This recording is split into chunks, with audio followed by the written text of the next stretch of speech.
Kahit hirap sa buhay, nanaig ang mabuting puso ng pamilya. Ginamit ni Aling Marta ang kanyang kaalaman sa mga halamang gamot upang tapalan ang sugat ng Serena. Inilihim nila sa buong baryo ang presensya nito. Kinagabihan nagkamalay ang Serena. Ang pangalan niya ay Aurora. Noong una, mababakas ang matinding takot sa kanyang mga mata. Ngunit nang lapitan siya ng batang si Laika at alukin ng tubig, naramdaman ni Aurora na ligtas siya sa piling ng mga taong ito. Sa loob ng 3 araw na pamamalagi ni Aurora, nakita niya ang matinding hirap ng pamilya. Nakita niya kung paano sila maghati-hati sa isang maliit na isda. Dahil sa labis na habag at pasasalamat, napaluha ang Serena. Ngunit ang kanyang luha pagpatak sa sahig ay naging isang napakalaki at kumikinang na perlas. Isang perlas na may halagang makakapagpabago ng kanilang buhay. Ibinigay ito ni Aurora kay Mang Delfin bilang tanda ng kanyang utang na loob. Ginamit nila ang biyaya ng tama. Ibinenta ni Mang Delfin ang perlas sa bayan ng Palihim.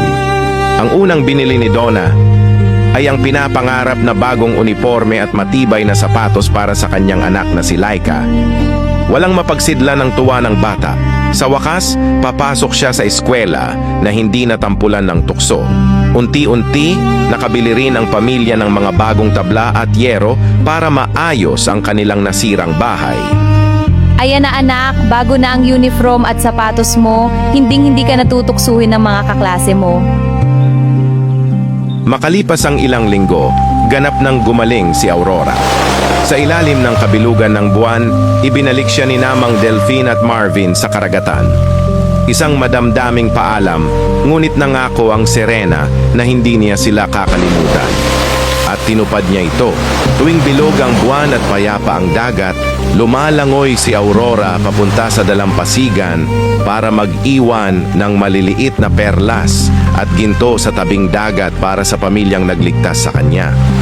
Umasenso ang pamumuhay ng pamilya. Hindi na sila nakatira sa barong-barong. May maayos na silang bahay na gawa sa matibay na kahoy at nakabili na rin ng mas malaking makina para sa bangka ni Mang Delfin.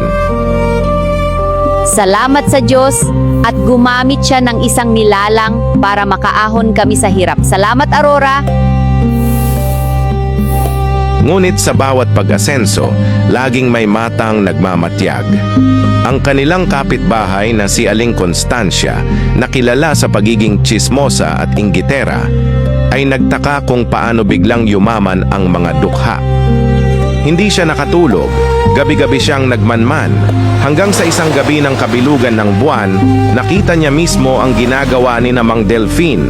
At ang paglutang ng isang sirena mula sa dagat, nag-aabot ng kumikinang na ginto.